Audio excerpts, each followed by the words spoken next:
In recent decades, an epidemic of teen pregnancy has swept through the United States, particularly in low-income areas. A century ago, teen marriage and pregnancy were considered commonplace, and an early start to a family was even encouraged. But in recent years, a stigma of irresponsibility and promiscuity comes with teen pregnancy.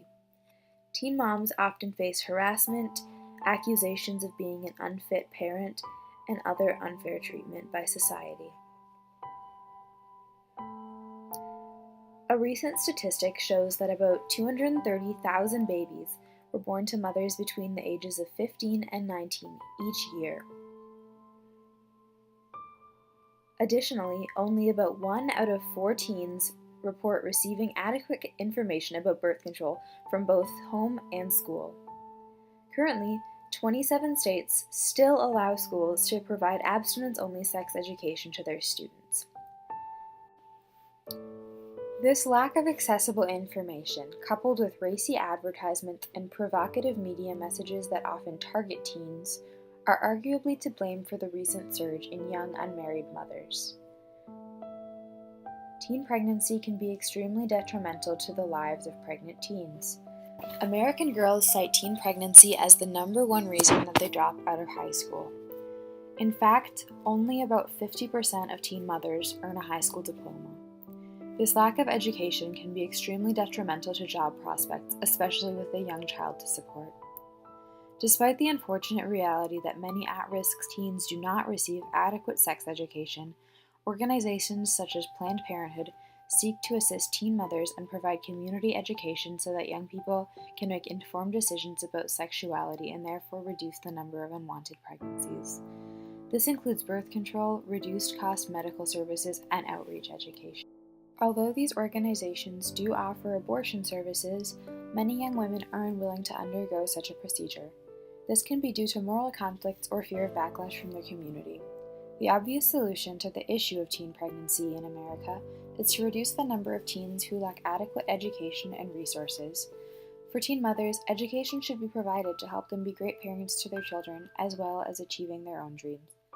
Overall, we as a society should examine the prejudices we hold about teen mothers and reevaluate the way we see them not only as community members, but also as excellent and fit parents to their children.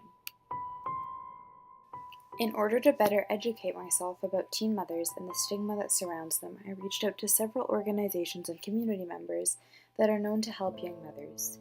Only one of them replied to me, which goes to show how difficult it is to be educated about this issue as a young person. However, I did obtain an interview with Patrick Coyne, who has been an educator for over 30 years and is currently the assistant principal at Harding High School. St. Paul Public School is only high school with a daycare.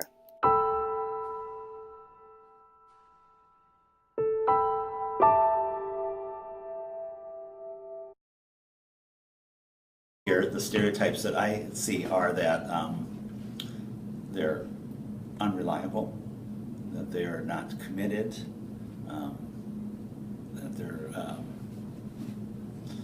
maybe a history of making bad decisions and they're not going to follow through with good decisions afterwards.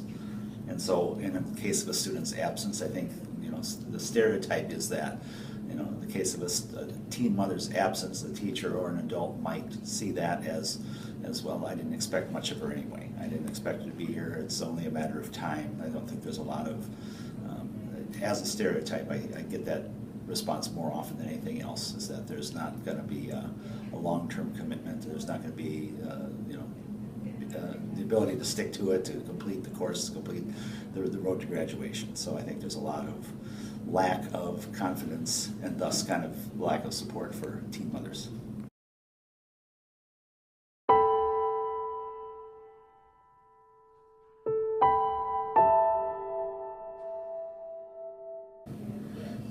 I think supports outside of school so that they can attend school. I would believe that's, I think about in my own household, how things would be if we suddenly had, a grandchild that we had to help manage along with our daughter.